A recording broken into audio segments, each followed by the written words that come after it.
how is this different than when you were? I mean, you only done a couple games as the announced full-time play-by-play guy. How is it different now than it was when you were just filling in? For me personally, it just there's maybe a little bit more confidence to it. I'm not feel like I'm working hard and all that, but I'm not really feeling like I have to try to impress somebody. This is my job now, so I've actually been pretty comfortable right off the bat, and getting a chance to call 3 games in 5 days is kind of helped me get back into the swing of things and knock a little bit of rust off my game. It doesn't sound rusty at all.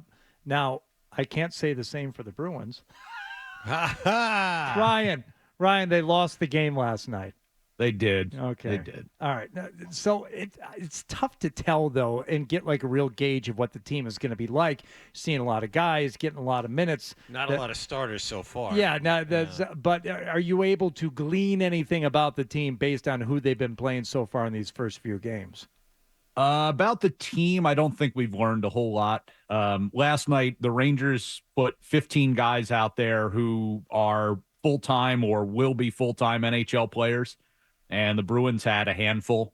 So it's difficult to really gauge anything team-wise out of that game. You kind of look at individuals and how guys are being deployed, who's getting minutes, what the defensive pairings look like, or who's centering a line or something like that to kind of get a little sense of where Jim Montgomery and Don Sweeney might think a guy might fit or who might have the inside track on making the team. But they still got 4 more preseason games to go. We'll see more of the starters as we go along, but there's still a lot to be decided here. I don't think too many of them have really jumped out and are demanding a roster spot right now. We had the expected Swayman conversation, Ryan, during the first hour, and my question to the other 2 guys in the room is, should we be worried that Swayman isn't signed yet? So I'll ask you, because opening night is coming up pretty quick.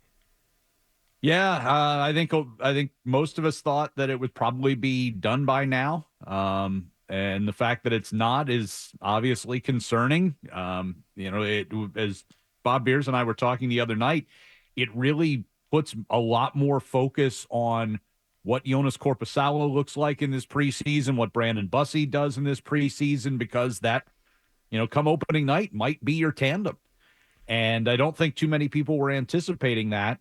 Don't know anything more than what Don Sweeney has said, and there's been a lot of speculation out there.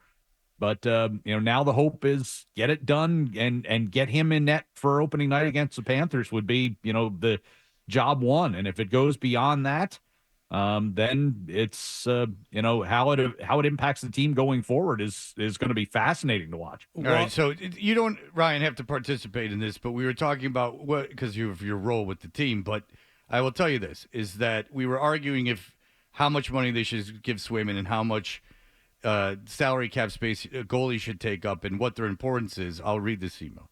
Wall can get bent. You are right and he's wrong. The problem with Swayman is he's putting himself in the wrong group of comparable goalies. He thinks he's a top 5 and his stats don't come close. And don't let Wall compare him to Vasilevsky.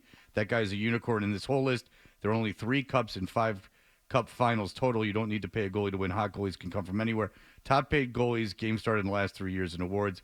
Carey Price, Bobrovsky, Vasilevsky, Hellebuck, Sorokin, Gibson, and they've finished no higher than 7th. There's only a couple cups in there. So the cup-winning teams in general don't have to have a high-paying goalie. All right, so let me ask Ryan this. What kind of goaltender is Joonas Korpisalo? Is he a bad goaltender on a bad team last year or a good goaltender that got hamstrung by the people in front of him? Well, based on, I've seen him for all of 7 saves so far, in a game. So, not too much to learn from that, although he looked good. He got tested of those 7 saves, at least 3 or 4 of them were really good saves, and he looked confident and all that. Listen, he had a terrible team in front of him in Ottawa, a really bad defense. So he's going to be better than that. If you go back a couple of years when he was in LA for a short stint, he was really good there. When he was in Columbus, he was really good there for a while. So I think they're pretty confident that he can carry the ball when needed.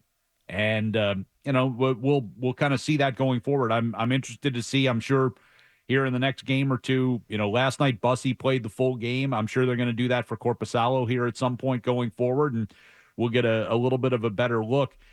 One of the names you didn't mention on that list, Fred, was Igor Shesterkin, who, we were down in New York yesterday. The media is all aflutter because he wants a contract. He's going into the last year of his deal. He's asking for $12 million a year. Jesus. Good Lord. And he's got a Vezina on his resume, but he doesn't have a Stanley Cup either. And he's asking for 12, and he's also demanding to the team he wants it done before the start of the regular season, or he's going to stop negotiating and play out the year. So a lot of pressure on them to try to get things done and with their guy who is, another legitimate franchise goalie. It's funny because it's like these guys want to set the market. It's like a race to who can set a new goalie market. It's almost like collusion in a way. But I'll ask you this, your opinion, and it's not specifically to the Bruins. So I think that you're not in any danger of offending anyone. And so here's the deal. Do you think it's more important to have a stout defense and like a balanced team, or does that make the good goalie, or does the good goalie make the team?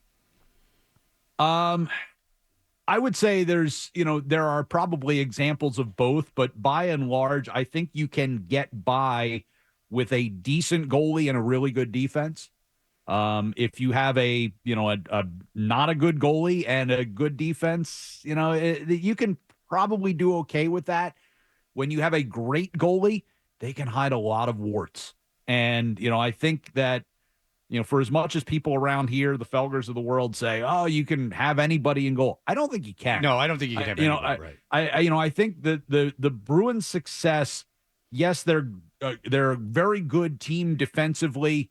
I think they got better defensively over this offseason. That's certainly the hope. But I think, if you've got a guy back there who can erase the mistakes that your defense makes or that your team makes defensively, it's such a huge advantage. You look at some of the teams that fail year after year in the playoffs. They just, they've got one of those okay goalies, and they just can't come up with a big save when needed. And what Swayman showed last year in the playoffs is he's capable, when he's carrying the load, he can make the big saves in big situations. See, that's where I part company with you a little bit, Ryan. I don't know that he's great, and he wants great goaltender money.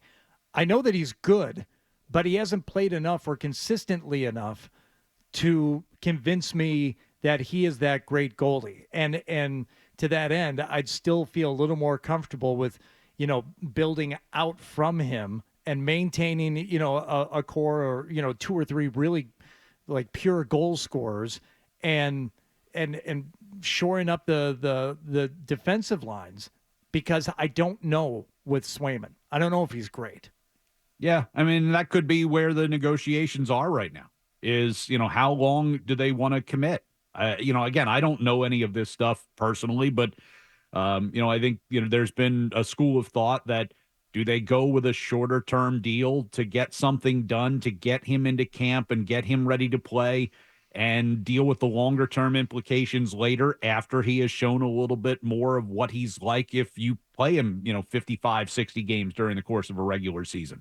But I'm guessing that there's two schools of thought on that between the team and the player, and how they get that worked out, I don't know. All right. Well, listen, Ryan, you're doing a great job. You're flying all around. Are you in New York right now? No, we came back right after the game. I was in bed by 1:00. Yeah, I figured you would, but John was insisting that you would stay in New York and then fly to Philadelphia. Yes. They had a huge argument about it. Yeah, we did. He's just showing his ignorance, and you would think, you got to be a whole different level of clueless to have flown with the team and be trumped by Hardy and I, but who knows? What the Celtics. But the preseason's a little different. We Fred. traveled day of game during the preseason, so we left at 2:30 yesterday afternoon to fly to New York. Well, John was flying himself places. 35-minute flight, an hour and 10 on the bus from Newark Airport to Madison Square Garden. Hour and 10. Jesus, yeah. That sucks. All right. The traffic wasn't even that bad. Oh, yeah, it's just the way that's laid out. All right. Well, Ryan, great job. We look forward to talking to you throughout the season. I always put you on the spot for that, and I'm glad to do it. All right, Ryan, good job. We'll talk to you soon. Anytime, guys. All See you, thank Ryan. There you go. You're damn right. Anytime. So I'm just so happy for him. I really am. Living out a dream. If you like that clip, check out more videos from Toucher and Hardy here. For more Bruins analysis and opinion, hit this playlist.